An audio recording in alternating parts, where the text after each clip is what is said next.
Neverland. Je n'ai pratiquement pas de mémoire, et pourtant, il y a un endroit où tout cela reste vivant. L'enfance n'habite pas la mémoire, elle habite notre chair et nos os. Même abîmés par elle, dressés contre elle, nous sommes faits de notre enfance, adossés à ces murs sombres. Elle est tout ce qui reste à ceux dont on dit qu'ils n'en ont pas eu. Je sens encore bouger en moi le corps de l'enfant, ce corps qui ne s'arrête jamais, petit moulin poussé par une force inconnue. L'enfant aux lèvres bleues qui se baigne depuis des heures, l'enfant endormi sur une valise, l'enfant qui s'habille tout seul dans la maison qui dort, l'enfant qui s'appuie sur le vent en écartant les bras, l'enfant perdu dans la rue, l'enfant qui mange, l'enfant clown, l'enfant qui a mal, l'enfant qui écrit, l'enfant qui court, l'enfant si bien caché qu'on l'a oublié, l'enfant qui parle seul, l'enfant qui pleure seul, l'enfant penché sur son genou blessé, l'enfant qui a chaud, l'enfant qui traîne un arbre mort, l'enfant sous la pluie, l'enfant avec aux pieds plus de boue que de bottes, l'enfant qui sourit de fatigue, l'enfant dans la grande descente à vélo, un cri tapis en lui, l'enfant qui écoute une histoire, l'enfant avec des talons hauts, l'enfant qui tremble, l'enfant au soleil, l'enfant qui attend l'heure. Même la nuit, le corps de l'enfant ne cède pas complètement. Si on le regarde longtemps dormir, on voit passer sur sa peau l'ondulation qui trouble la mer quand le vent se lève à marée basse. Il est parcouru par ses rêves, concentré comme un pilote. Il voyage. Un instant, un seul, lui fait déserter son corps, le temps des livres. Le corps de l'enfant qui lit n'est plus qu'un tas de vêtements qu'il a jetés n'importe où. Le livre est ouvert sur la moquette, les vêtements glissent du lit ou font les pieds au mur. Il est en train de lire. Où est-il passé? Tu es là? Tu m'entends? Il n'y a plus personne dans la chambre. L'enfant est très loin de là, dans un corps plus ample, au milieu des vagues, loin de nous. Il me fallait toujours du temps pour me retrouver. Quand j'avais refermé le livre, on m'appelait dehors. Je restais étourdie sur le lit. Alors, je me levai, un peu à l'étroit dans cette peau et ce monde. Je faisais un pas, je m'étirais. Mon enveloppe se fendillait, mon équilibre avait changé. En descendant l'escalier, je ne voyais pas qu'avaient poussé 2 ailes en papier dans mon dos. Je me rappelle la blancheur de la peau en hiver comme un secret. Le corps sous un amoncellement de laine, un nez rougi et 2 yeux qui coulent entre l'écharpe et le bonnet. Et la baignoire, le soir, disparaîtra dans un nuage. On nous dira « Lavez-vous et sortez du bain !» Mais on a 4 ans, on voudrait se dissoudre dans l'eau, disparaître. Déjà, je ne vois plus mes mains et mes pieds à travers la brume, je m'en vais. Pour que ce corps tienne ensemble, il faudra qu'on m'arrache de là et qu'on me noue dans une serviette, qu'on me jette sur le lit. Alors, je ferai le mort embaumé de savon. J'attendrai le printemps, j'attendrai l'été. L'été durait des vies entières, une explosion de liberté, un grand feu dans lequel on jetait les autres saisons pour voir ce qu'il en resterait, et tout se consumait. Je ne distinguais plus mon corps de mon esprit, ils faisaient bloc, tous les deux. Ils étaient fabriqués du même bois souple, peut-être le noisetier de nos arcs. Ma main et ma poitrine pensaient et rêvaient autant que mon front. Je brûlais. Ma peau se peignait de rouge, je devenais une oriflamme. Je cherchais l'épuisement, je me blessais. Mes désirs ressemblaient à des fins. J'avais le corps inconscient, encore préservé du miroir. Ce corps me paraissait immortel malgré la tombe d'un petit garçon qui nous réunissait souvent dans le cimetière de l'autre côté de la route. Nous étions 15 enfants autour de lui dans ce carré semé d'ancêtres. Les roues de nos vélos couchés sur l'herbe tournaient encore dans le vide derrière le mur. Pour indiquer l'âge de leurs enfants morts, les latins inscrivent sur leur tombe le mot « anuculum », un petit morceau d'année. Notre enfant du cimetière avait vécu moins longtemps encore. C'était notre oncle. Je ne quittais pas des yeux mes grands-parents quand ils nous emmenaient là. Je ne les reconnaissais pas tout à fait. Mon grand-père disait le prénom de son fils, il lui parlait. Ma grand-mère avait le visage grave et relâché comme jamais.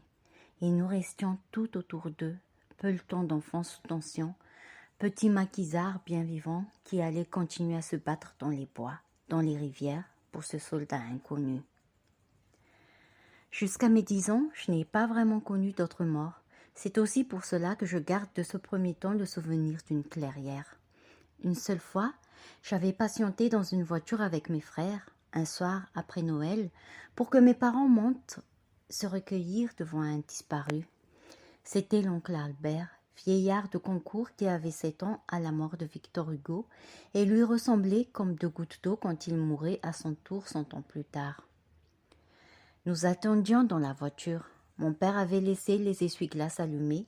Albert devait être allongé là-haut, sur la banquette bleue du bureau, au fond du couloir. Je regrette beaucoup de ne pas être monté pour voir ses yeux fermés. C'était jusque-là ma plus proche fréquentation d'une mort. Et tout à coup, ils ont commencé à tomber. Cela pouvait venir de partout, comme sur une route qui traverse la forêt un jour de grand vent. Au moment où tombaient mes premiers morts, m'apparurent par hasard le grand bazar de l'amour, la conscience des corps. Cela faisait beaucoup en même temps. La fin de tout espoir de paix, il y avait une brèche dans le grillage. Avec l'amour et la mort, je découvrais les lois de ce qui m'entourait depuis le premier jour. Ces lois cachées ne me décevaient pas. Elles étaient à la hauteur de ce que je pressentais. J'allais rendre les armes.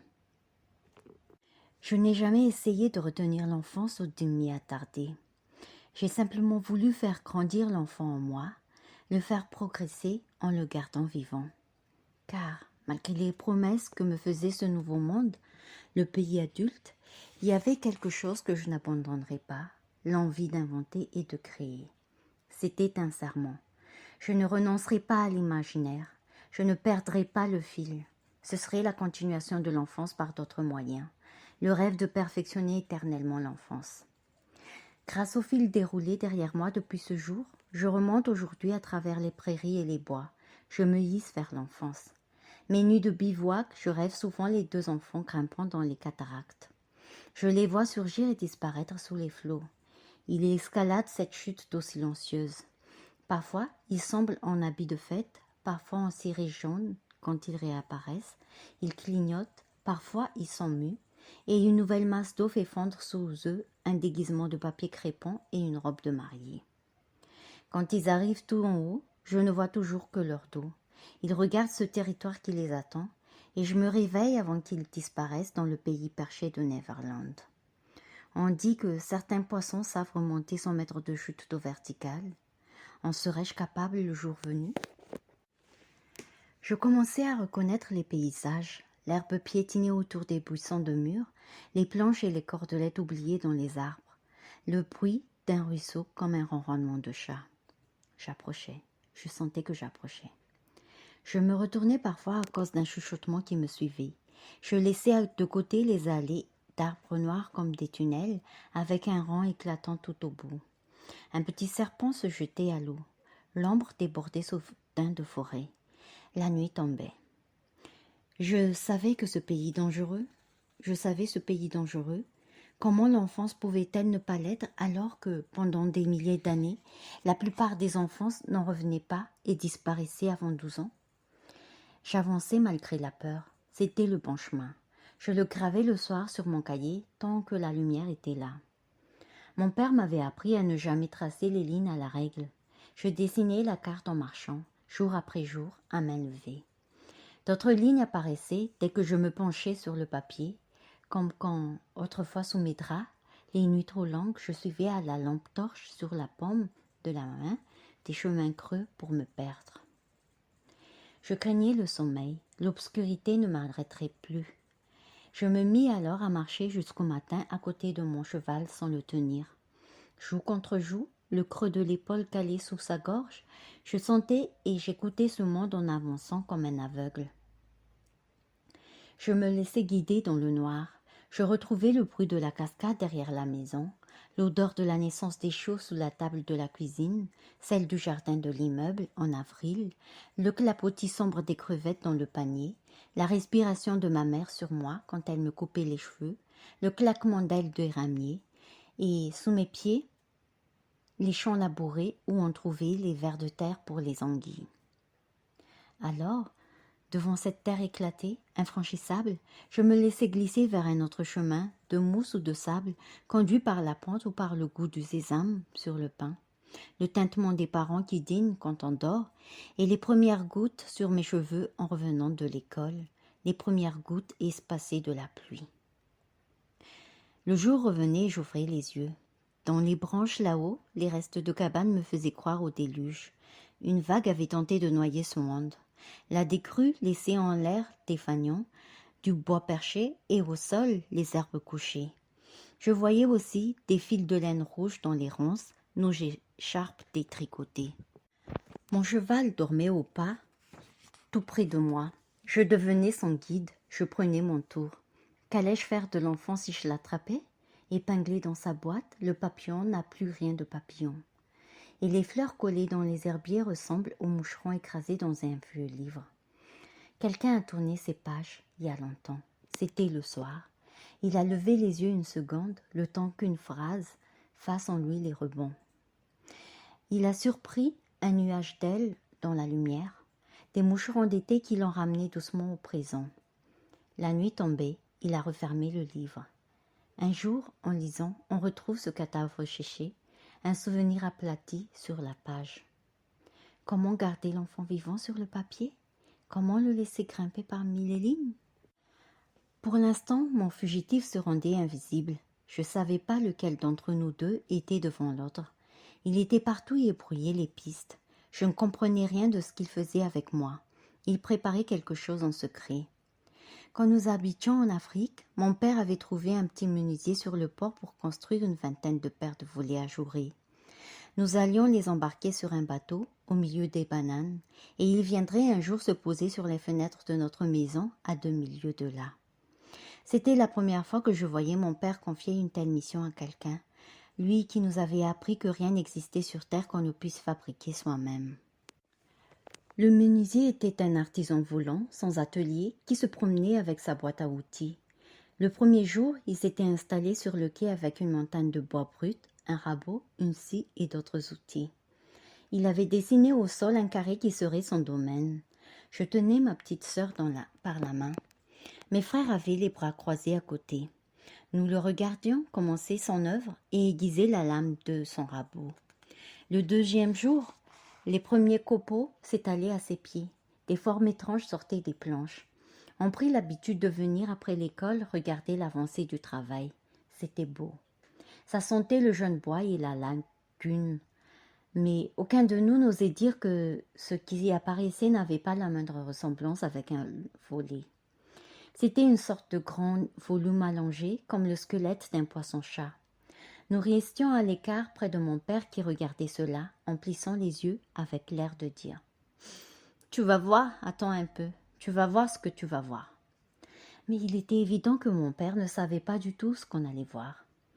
Une semaine passa, le gros poisson se perfectionnait avec des chevrons mobiles fixés par des boulons sur des nageoires, des petites caisses sur le côté. Toujours pas l'ombre d'un volet. La nuit, j'essayais d'imaginer cette chose pendue à la façade de notre maison et je voyais déjà les nids qu'on pourrait y loger. Parfois, mon père osait s'approcher de l'homme comme un curieux qui vient aux nouvelles. Il demandait vaguement « Alors, ça marche? Content? » « Ça marche. » Le menuisier souriait et mon père, si respectueux des mystères, revenait vers nous en prenant des airs de contremaître. Le 10e jour, l'homme n'était pas là. Son œuvre était sous un bâche bleu sur le quai. Nous nous sommes lentement approchés d'elle, espérant profiter de l'absence pour percer son secret. Nous avons encerclé cette forme sans la quitter des yeux. Et quand le voile se souleva et vint se poser sur le côté, le visage de mon père s'éclaira. Rien. Pas le début du premier des 40 volets. Pendant tout ce temps, l'homme avait construit son établi. En me penchant un peu, c'est moi qui le découvris se réveillant de sa sieste, coincé dans le ventre du poisson-chat, la tête posée sur un petit tabouret. Il souriait sous son établi, il avait l'air content, il avait le temps, il allait pouvoir commencer. Mon père était émerveillé. Dans mon voyage incertain, l'enfant que je poursuivais semait derrière lui ses copeaux de bois. J'avais préparé un atelier de l'enfance en le creusant à l'intérieur de moi. Une forme taillée par son absence. Mais je ne me contenterai pas de ce vide, car je cherchais l'enfance entière. Celle qui s'attrape et bouge entre les mains, celle bien vivante avec les coudes pointus, avec le ventre retourné quand les parents se disputent, celle qui voit les paysages dans les fissures du plafond, celle qui brûle ses yeux à regarder le soleil, celle qui se coupe au tranchant de l'herbe, celle qui espère assez de neige pour bloquer à jamais la route du retour. On n'allait pas m'avoir avec un poisson-chat. Pourtant, une nuit, j'ai su que je ne maîtrisais rien. La chasse ne se terminerait pas comme je l'attendais. Il devait être minuit, mon doux cheval soufflait à côté de moi. Il n'avait jamais pensé à se plaindre. Nous nous sommes arrêtés tous les deux, épuisés. Je me suis enfin couché près d'un bouquet d'arbres. J'ai fermé les yeux, l'oreille collée contre la terre. J'écoutais dans le ciel le frottement des branches qui se touchaient là-haut. Au milieu de la nuit, le silence m'a réveillée. Je promenais mon regard dans le noir sans bouger. Le vent était tombé. Mon cheval avait disparu. Aucune aspérité dans la nuit. Il y a pourtant toujours une petite imperfection quelque part. Un tremblement, un reflet sur lequel nos yeux se rassurent, un repère. Mais cette nuit-là était noire. Je me suis levée lentement. J'étais peut-être en apesanteur, au-dessus des premières branches. L'obscurité enlevait toute gravité. Mes mains balayaient la nuit et cherchaient mon cheval sans espoir. Je me souvenais l'avoir attaché le soir pour la première fois, comme si dans ma fatigue je devinais la menace. Mais il n'était plus là. Il y avait des arbres juste à côté. Je mettais l'air fraîcheur dans mon dos pour tenter de m'orienter, pour me forcer à reconstruire l'espace alors que je me sentais flotter. Je savais que mon cheval ne s'était pas échappé seul. Je pensais au voleur, au silence de ses petits pas approchant de moi. Je devais avoir 10 ans quand quelqu'un s'est installé chez nous en notre absence pendant les vacances de Pâques. Il avait dû passer par la gouttière. Je me rappelle notre retour à minuit dans l'appartement, la veille de la rentrée, après 2 semaines de vie sauvage. « Venez voir !» Il avait vécu plusieurs jours dans nos murs. Son assiette patientait sur la table roulante.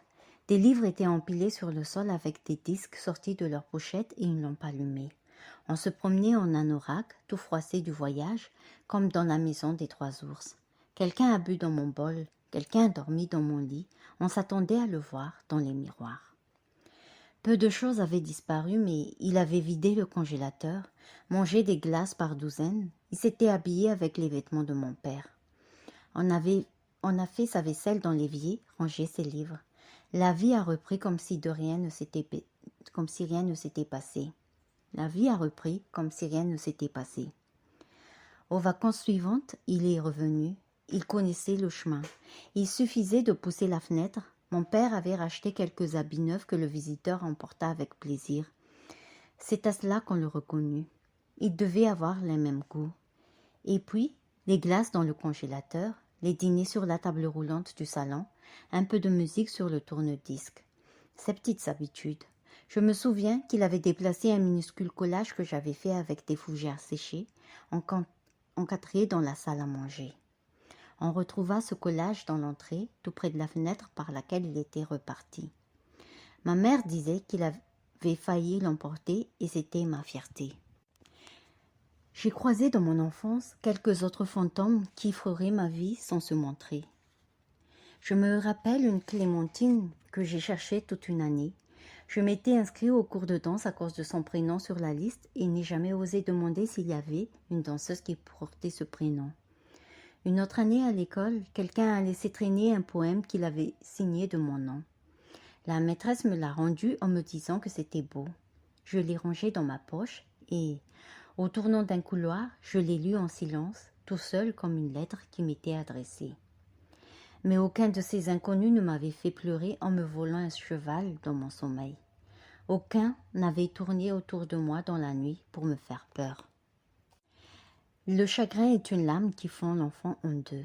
La tristesse remplit sa chambre. Elle occupe l'espace entier. On ne peut pas la pousser le long des murs pour continuer de vivre.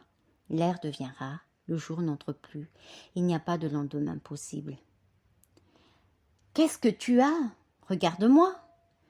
Chaque fois, c'est la fin de tout, l'irréparable. Les yeux enfoncés dans le matelas, j'attends que la lave et les cendres me recouvrent. Les grandes tragédies sont peuplées d'enfants. Phèdre a 3 ans et demi, Chimène 7 ans à peine. Pleurez, pleurez mes yeux, et fondez-vous en nous. Et Juliette, la petite d'entre nous, elles enroulaient leur lit contre la porte de leur chambre pour se lamenter en paix. Et elles n'interrompent qu'un instant leurs cris pour vérifier qu'on les écoute derrière le mur. Je me souviens de chagrin d'enfant, de trahison, d'amitié cassée, de peur, de culpabilité très grande pour des fautes insignifiantes. Un jour, mon père s'est tordu la cheville en me poursuivant pour une bêtise. Quand j'ai tourné la tête, je l'ai vu tomber avec un cri déformé par le ralenti de sa chute. Je suis restée cachée longtemps dans le cagibi, sous des caisses en carton, bien après qu'eurent cessé ces gémissements de douleur et les appels de tout pour me retrouver. Je veillerai sous les cartons. J'étais sûre que mes frères me nourriraient en cachette et me feraient sortir de là le jour de mes 18 ans. Je reverrai alors le monde, clopinant tout seul au milieu de la rue, dans mes habits trop petits, aveuglés par l'été. Mais il y avait plus grave que ces chagrins qui s'évanouissaient au premier courant d'air. Il y avait le désespoir sans origine. On avait pourtant tout ce qu'il nous fallait. On était un enfant content, personne ne nous avait rien fait, mais tout à coup, le silence hurlait à l'intérieur. On voulait déchirer ces langes qui nous resserraient. La vie continuait doucement dehors et quelqu'un criait en nous. Quelqu'un étouffait, trop à l'étroit pour offrir les bras et respirer. Des cris d'animal piégé. Voilà ce qui revenait en surface, tandis que je flottais dans l'obscurité près de mon bouquet d'arbres. Je retrouvais cette douleur plus aiguë, incompréhensible, venue d'avant l'humanité, d'avant l'enfance. Moi qui me baignais dans des souvenirs de liberté, je me rappelais soudain ma peau d'enfant qui craquait sous l'envie d'exister. Le mot chétif vient de captif. Je l'ai su quand j'avais 17 ans. En ces temps-là, je réapprenais ma langue. Je bâtissais mon établi. Je faisais mine d'être sortie de l'enfance, mais en quelques secondes, le dictionnaire ouvert devant moi, cette révélation avait remonté comme une fusée toutes mes premières années, les années chétives en les éclairant de son rougeoiement. L'enfance était une captivité. Je sentais dans mon corps d'enfant l'humanité rouler sur elle-même, l'humanité en boule. Elle se déplierait d'un coup, en même temps que les bambous, après de grosses pluies. Mais je ne le savais pas encore. Je me considérais comme un adulte télescopique. Tout était prêt, bien rangé sous la terre. Quand viendrait la pluie et cette nuit de pleine lune, qui viendrait me déployer? J'enviais la naissance des poulains qui sautent aussitôt sur leurs pieds en tombant de leur mère et qui partent en dansant. Ils n'avaient pas à attendre eux. Ils s'en allaient. N'essayez pas de les attraper. Ils ont détalé. Encore luisants, ils disparaissent déjà dans les bois. Quand mon cheval s'est envolé, j'ai retrouvé dans la nuit cette cellule capitonnée d'où les cris ne peuvent s'échapper. J'aurais dû tout abandonner, revenir au monde, oublier ma quête. Mais j'étais agenouillée dans l'herbe, j'attendais.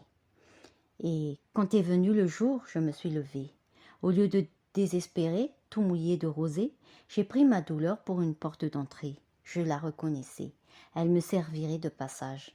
Un petit tas de pierres sur mon chemin, il fallait continuer. J'étais tout près de lui, je brûlais. D'un côté, il y a la profondeur des bois ou de la nuit, il y a la mer, les rivières. De l'autre, il y a le creux de quelques tiroirs. J'aurais aussi pu regagner l'enfance par ces 5 ou 6 tiroirs sans fond qui valaient tous les horizons. Les jours de maladie ou de mauvais temps, ils me servaient de passage secret pour m'en aller. Le tiroir sud du bureau de mes parents n'était pas facile à ouvrir, mais il récompensait les enfants qui le tiraient jusqu'au bout. Il y avait d'abord cette odeur de cuir frais. Mon nez arrivait à la hauteur du bois et s'y accrochait en même temps que mes mains. Les yeux se promenaient déjà à l'intérieur. Je n'ai jamais pu faire l'inventaire complet de ce tiroir. Une vie d'enfant, si courte et si longue à la fois, n'y aurait pas suffi. Il y avait bien sûr des dents de lait, des bouts de tasse à recoller, des graines de cosmos, un rouleau de laiton, un éventail, des photos d'identité, des pièces étrangères, des bâtons de colle, des lunettes cassées, comme dans la plupart des tiroirs, mais aussi un vieux carnet de balles en écaille, une médaille de ski, une boîte de trombone, une montre à gousset, des tais-crayons, des plumes, un sentant, un timbre anglais, des jumelles de théâtre, de l'encens, des lames de rasoir, une pince à sucre, un opinel, une bouteille d'encre, un collier de chien, du fil de pêche. On croyait atteindre le fond, mais le tiroir sécrétait sa propre matière et, quelques jours plus tard, un courant ascendant remettait en surface les bobèches, les œillets, les lacets et tant d'autres choses, un répertoire, des faucilles, de l'huile de térébenthine, un petit cadenas, un tampon encreur, une balle de carabine, un peigne à peau, des cartes de visite, une mèche de lampe à pétrole, un pèse-lettres, un vieux passeport, un marron, une gomme, mêlés à des épluchures de crayons, des élastiques multicolores ou des coquillages. À l'opposé de ce premier tiroir, il y avait, à 350 km de là vers l'ouest, le tiroir supérieur de la commode de mes grands-parents, dans leur chambre du premier étage. Celui-là, je ne crois pas l'avoir une seule fois ouvert moi-même, trop haut ou trop bien gardé. Mais alors que la magie du tiroir sud reposait sur des objets tous anciens, périmés ou dépareillés, le tiroir supérieur, lui, encore plus large et plus fragile, n'était plein que d'objets extraordinairement neufs. Une paire de chaussons dans son sachet, une valisette écossaise sous film transparent, une souris mécanique dans sa boîte. Le ravitaillement se faisait sûrement par une trappe au fond du tiroir à l'aide de minuscules fourgons postaux tirés par des hannetons. Je n'ai jamais pensé qu'un tiroir ou une armoire, ou même un coffre, était autre chose que des fenêtres qui s'ouvraient vers des mondes ignorés. J'imaginais la même chose des cagibis, des celliers, des caves, des greniers. Et quand les gens se révoltaient, en disant qu'on les rangeait dans des tiroirs ou des boîtes, les fameuses petites cases, je n'avais pas envie de les prendre. J'aimais trop les casiers, les niches, les valises, mais aussi d'autres boîtes sans fond, comme les carnets intacts et les cahiers. La vue devait être belle de l'autre côté. Je me souviens de ma marraine qui était, à 18 ans, assez petite de taille pour dormir dans un tiroir quand la maison était pleine. Elle sortait tout droit d'un conte, alors ce genre de légende m'allait très bien. Le jour où j'ai porté son cercueil, il semblait si léger sur mon épaule que j'étais sûre qu'elle n'y était déjà plus. Elle était partie avec ses talons, et cette recette dont le nom étrange s'est expliqué d'un coup ce jour-là, le pain perdu. Je la cherchais discrètement dans l'air en avançant dans l'église, créature merveilleuse et imprévisible, au-dessus de nous, et je me rappelais ce que J.M. Barrie disait des fées, si petite qu'il n'y aurait pas place en elle pour plusieurs sentiments à la fois. J'ai bien d'autres tiroirs dans ma collection. Celui du bureau de l'avenue Mozart qui ouvrait carrément sur le siècle d'avant, celui de mon oncle Pierre avec son briquet solaire et ses mouches aimantées, le tiroir des pelotes de laine, celui des rustines et des cartes routières, un ou deux tiroirs de cuisine pleins de poussière d'huîtres, un grand tiroir métallique rempli de papier calque, et chez l'une de mes grand-mères, dans le passage secret derrière la salle de bain, une boîte à biscuits réelle pleine à ras-bord d'aiguilles d'horloge. Un couteau de peintre, du papier craft, une graine de baobab dans une enveloppe. J'aimais les trésors des tiroirs parce qu'ils étaient les éclats d'une planète bien réelle qui m'attendait. J'avais très peu de considération pour les jouets en comparaison de tous les objets véritables. À côté d'eux, ces jouets d'enfants me semblaient des mensonges. Quand mon père nous a offert un train électrique, notre seule vraie joie fut de contempler les deux valises qu'il avait fabriquées lui-même pour le ranger, avec de petites cases en bois ajustées aux locomotives et aux rails, les logos dessinés à la main sur le cuir. Il avait préparé cela en cachette avant Noël, profitant de la longueur des nuits. Des valises fermées avec un code secret. Le train n'a presque jamais roulé. Nous avions trop à faire avec le sérieux des vraies occupations d'enfants, mais je ne me souviens pas d'un plus beau cadeau. Je devais avoir 12 ans, un jour de maladie passagère, quand j'ai trouvé dans le deuxième tiroir du salon, près de la caméra Super 8 de ma mère, une pellicule de film vierge dans son enveloppe scellée. J'avais eu par bonheur 40 degrés de fièvre au réveil. On m'avait proclamé malade. L'appartement s'était vidé en quelques claquements des portes.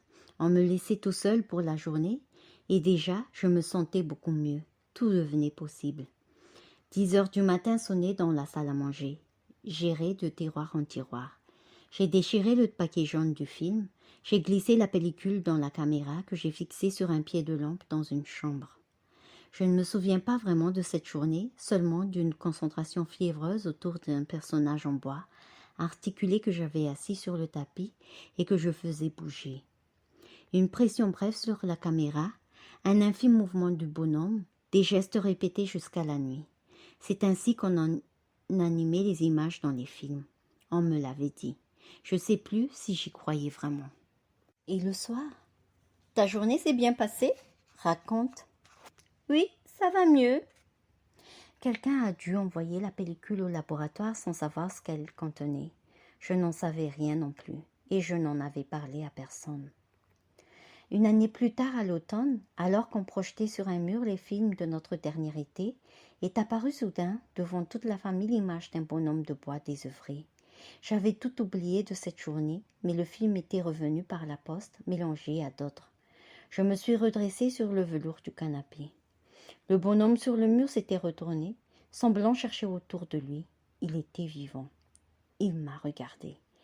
Il s'est levé avec grâce. Un petit cochon en pâte à modeler est venu le rejoindre. Tout autour résonnaient des cris de surprise. Cela semblait impossible. Moi, dans l'obscurité, j'essuyais mes joues inondées. Je pleurais devant cette révélation. Dans le murmure du projecteur,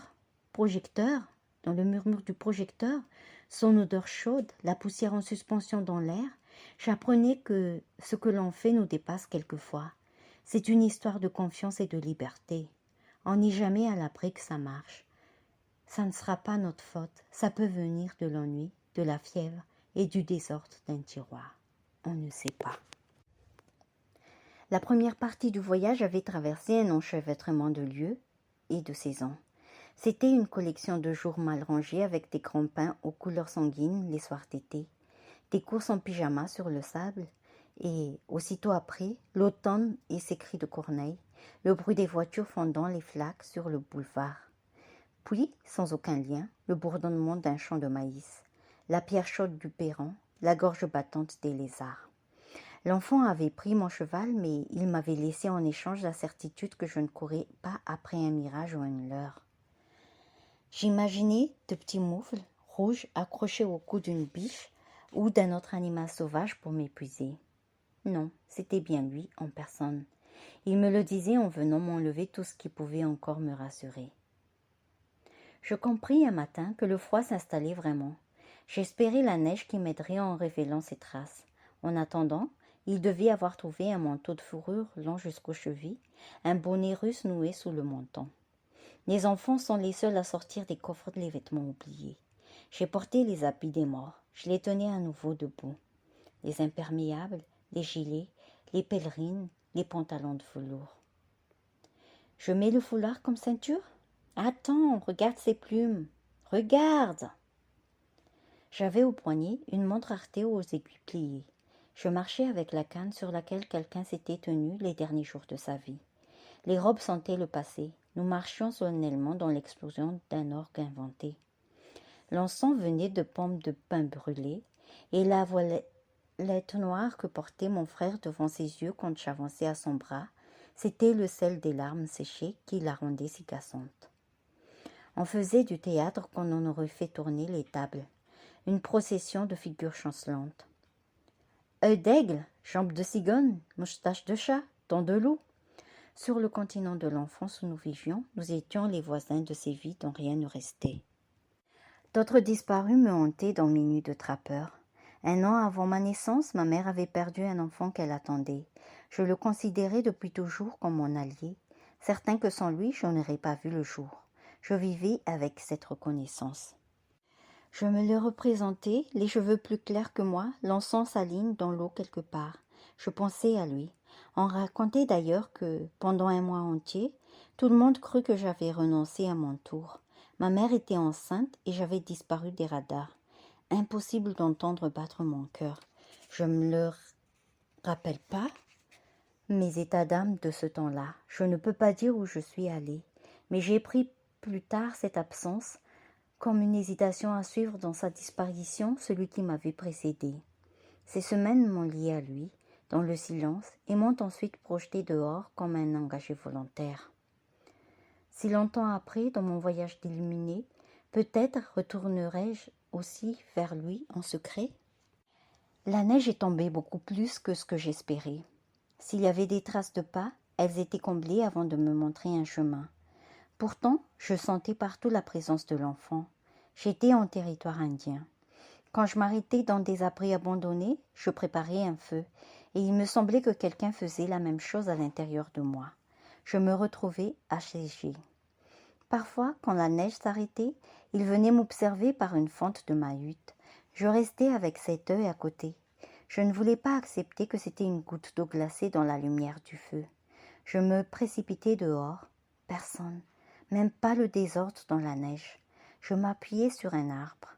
La déception me rappelait le caillou de sucre que devient la barbe à papa sur la langue, alors que, tenue très haut au-dessus de nous comme un ballon, elle avait tant promis. Mais l'enfant ne pouvait pas être loin. Il devait circuler par les hautes branches et descendre le long des troncs. Je rassemblais précipitamment mes cahiers. Je repartais à sa suite. Les semaines ont passé dans cette blancheur. Le temps m'a lavé peu à peu de l'instinct du chasseur. Je plongeais dans l'enfance en lâchant les mains dans la descente. Le premier outilleux gagné!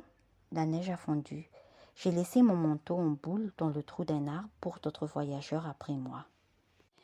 Les nuits devenaient belles. Je croyais à nouveau, comme les enfants, aux forces magiques du désir et des étoiles filantes, ces forces qui font tout advenir. Je voulais retrouver les herbes hautes, le soleil et l'eau. Certains soirs, sous la lune, il m'arrivait de penser au vieux monsieur qui s'était assis un matin pour lire un sonnet reçu de son plus ancien ami. C'était un mois de septembre. L'enveloppe avait sifflé sous sa porte le jour de son anniversaire.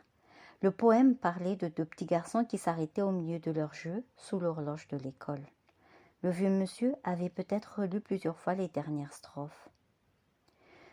Tu te frottais les mains couverts de clés blanches. Tu enfouissais tes poings dans le creux de tes hanches. Et tu me demandais, les deux yeux dans les miens. Qu'est-ce qu'il restera demain de notre chance? Vas-tu te souvenir de ton copain d'enfance? Je te réponds enfin. Coco, je m'en souviens. Recroquevillée sur mon lit, j'avais inventé cela une fin d'été en mangeant mon crayon. Je relisais à voix basse chaque ligne avec différents tons. Je comptais les syllabes en posant le bout de mes doigts sur le drap. J'écrivais. Mon grand-père me l'avait demandé, alors j'obéissais. De quelle blessure était venue sa prière? Je ne le savais pas à ce moment-là. Nous étions tous les deux au bord de la falaise. Les mots qui me venaient parlaient des souvenirs. Je les avais écrits à sa place sans que, ni lui ni moi, ne puissions deviner qu'à cet instant, c'était sa mémoire qui s'en allait. Sa première capitulation, et pour moi un trou dans la haie, l'a vu voler au monde d'après. Plus tard pourtant, sur son visage des derniers jours, l'enfant serait tout ce qui resterait. Malgré les entailles sur les arbres, ces flèches dessinées vers le ciel pour m'égarer, les signes laissés par l'enfant au fil du temps, l'odeur du lilas le matin, les faux hurlements de loup la nuit. Malgré tout cela, malgré les noyaux semés en moi, je n'avais plus l'impression d'un jeu de piste. Il me semblait de plus en plus que je raccompagnais quelqu'un. Et au premier beau jour, je suis arrivée sur le torrent. Il sautait entre les rochers au milieu du courant. Il était là dans le grondement et je le regardais. Il était comme je l'avais imaginé. Il suivait des yeux la rondeur des remous qui se formaient. Il se baissait. Les tourbillons creusaient des petits tunnels d'eau douce où ses épaules auraient pu passer. Il reculait soudain avec un sourire quand une goutte giclait vers lui. Il ne faisait pas attention à moi, qui pouvait croire que c'était de l'insouciance. Il était soucieux de tout, préoccupé de l'instant. Il comptait les battements d'un tronc coincé sous le rocher. Ce que l'on prenait pour de l'insouciance n'était que son imprévoyance. Il observait gravement le temps qui passait en un point précis du torrent, sans s'inquiéter de ce que l'eau deviendrait ni d'où elle venait. Il avançait dangereusement au bord du rocher, s'asseyait et tendait son pied nu vers l'épaisseur du courant. Quand il touchait l'eau, Cela faisait les mêmes éclaboussures qu'une épée sur une meule de pierre. Les frissons devaient remonter jusque derrière sa tête. J'étais paralysée par cette présence, ses cheveux clairs et le miroitement du torrent. Je me croyais cachée derrière les vacarmes. Il se toucha le front. Ses yeux s'écarquillèrent. Peut-être que les lèvres bougeaient un peu. Il se racontait une histoire. Il frotta ses yeux d'une main pour l'effacer. Il se leva, bondit et atterrit sur un autre rocher. J'avais senti un instant quand il était au-dessus de l'eau qu'il m'avait regardé. Mais il reprit sur son île ses activités minimalistes. Cette fois, sans prévenir, il tourna la tête longuement vers moi, sans paraître étonné. Je ne savais pas s'il me regardait ou s'il fixait la petite anse juste devant, où des branches mortes étaient au mouillage. La crique se protégeait derrière des pierres et un arbre effondré. Elle était à l'abri du courant, mais pas de l'écume et du bois flotté. De gros nuages passaient avec des percées de soleil et de bleu. J'ai rejoint les premiers rochers. D'île en île, je me suis approchée. Il me tournait délibérément le dos, mais je voyais par-dessus son épaule un œil surgir de temps en temps. Je me suis arrêtée. Je ne pouvais pas aller plus loin. Je voyais l'enfant qui regardait sa main. L'eau rapide coulait entre lui et moi. Il a abandonné le jeu qu'il faisait avec l'ombre de ses doigts. Il s'est levé et a tourné son corps de mon côté. Il a crié quelque chose que je n'ai pas entendu. Quelques secondes ont passé comme s'il attendait un écho en croisant les bras. Il est descendu dans l'eau, très lentement, pour ne pas être emporté. Il venait vers moi. Le courant se fondait au-dessus de sa taille. Il marchait en assurant chaque pas dans les profondeurs. Il est monté sur mon rocher. L'eau coulait de lui et faisait grandir une tache noire sur la pierre. Je m'étais accroupie dans une position oubliée de mon corps. Il s'était assis, il était gelé. Il est resté un peu sans rien faire. Il m'a demandé. « Tu l'as vu ?»« Qui ?»« Celui qui me suivait. » J'ai hésité. Je baissai les yeux en regardant sous lui la petite rigole qui peinait à rejoindre la rivière. Il a répété. « Celui qui me suivait, avec ses carnets. » J'ai dit. « C'est moi. » Il claquait ses dents en souriant. « Non, c'est pas toi. » Il serrait ses genoux dans ses bras. Sa peau était piquée par le froid. « C'est un plus grand avec des carnets. » Le soleil s'est caché. Il a levé une main au-dessus de lui pour indiquer une taille d'adulte. « Tu l'as vu ou pas ?» Des araignées d'eau patinaient sur la flaque qui se formait juste en dessous de lui. « Non, je ne l'ai pas vu. » Il grelottait. Il a regardé en l'air comme s'il avait entendu passer quelque chose, un vol d'oiseau ou un avion. Et j'ai fait comme lui, les yeux vers le ciel. Mais il devait chercher le soleil qui n'était pas revenu. Il s'est levé. « Tu viens ?» Je regardais maintenant l'or rester sur mes bras malgré le ciel d'orage. Mon ombre était très près de moi, même quand je me suis levée pour le regarder descendre dans l'eau prudemment. Il a poussé un cri quand l'eau a touché son ventre. Il s'est retourné vers moi. « Allez, viens !» Un temps. « Viens !» Et je les ai vus s'éloigner tous les deux. Quelqu'un s'était défait de moi pour le rejoindre. Quelqu'un que j'avais raccompagné ici sans le savoir. Il me ressemblait. Je m'étonnais que ça n'ait pas fait encore plus mal. Juste un point au côté quand il s'était détaché. La pluie a commencé à tomber. Ensemble, ils remontaient le torrent. Ils sautaient d'abord sur les rochers noirs qui surgissaient sous leurs pieds. Puis, ils rejoignirent les bords moins profonds, calmes et rayés par la pluie. Ils marchèrent avec de l'eau aux genoux. Je les voyais encore. Ils s'arrêtaient pour ramasser les cailloux.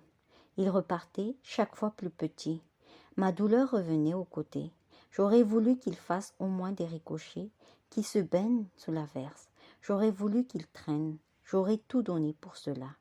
Un peu plus de lenteur, mais ils s'en allaient. Je redescendis le courant. La pluie avait cessé de tomber. La nuit d'après, je crus entendre le roulement d'une chute d'eau, très loin derrière moi, vers l'origine du torrent. J'écoutais ces tambours de guerre qui me tentaient. J'avais mis mes cahiers effacés à sécher devant les braises. J'étais couché en boule tout près du feu. Ils devaient grimper la chute d'eau ensemble comme dans mon rêve. Ils remontaient vers Neverland, à son dos glacé. Seule la beauté console, alors je m'allongeai dans les bassins profonds. Je me laissai porter par l'eau venue d'en haut. Je rentrai chez moi. Elle est retrouvée. Quoi? L'éternité?